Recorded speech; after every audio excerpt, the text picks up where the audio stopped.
ममता झा समस्त मिथिलावासी के गोर लागे छी। शिव जी के विवाह गीत गावा जा रहल छी। जय मिथिला, जय मैथिली, जय मां जानकी।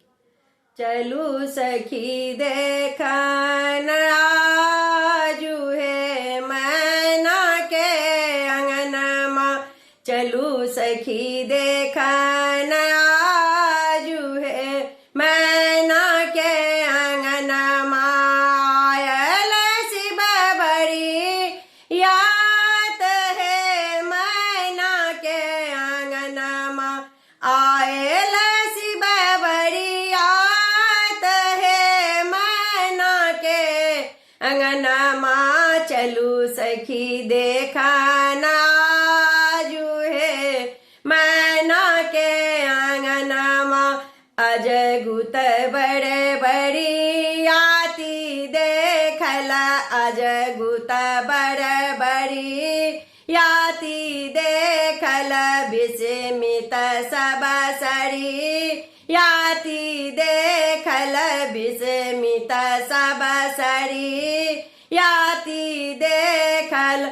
भूत प्रेत समाज है मैना के अंगनमा, भूत प्रेत समाज है मैना के अंगनमा। आयल शिव बड़ी यात है मैना के अंगनमा, आयल शिव बड़ी यात है मैना के अंगनमा। धन में धन छनि सर्पक माला, धन में धन छनि सर्पक माला। शीस गंगा संग चानक वाला, शीस गंगा संग चानक वाला।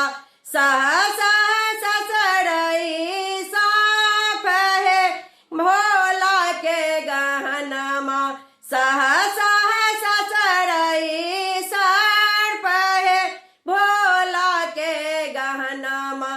चलू सखी देखना आजू है मैना के अंगनमा, चलू सखी देखना आजू है मैना के अंगनमा।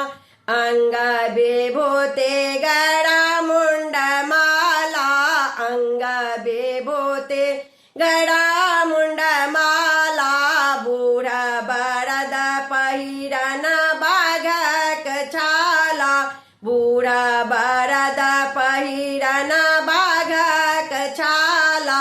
झक झक झलकई हार है भोला के बदनमा, झक झक झलकई हार है भोला के बदनमा।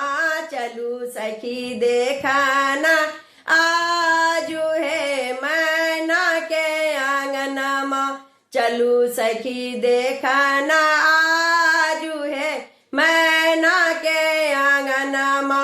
असगर शिव जगत कल्याणी, असगर शिव जगत कल्याणी।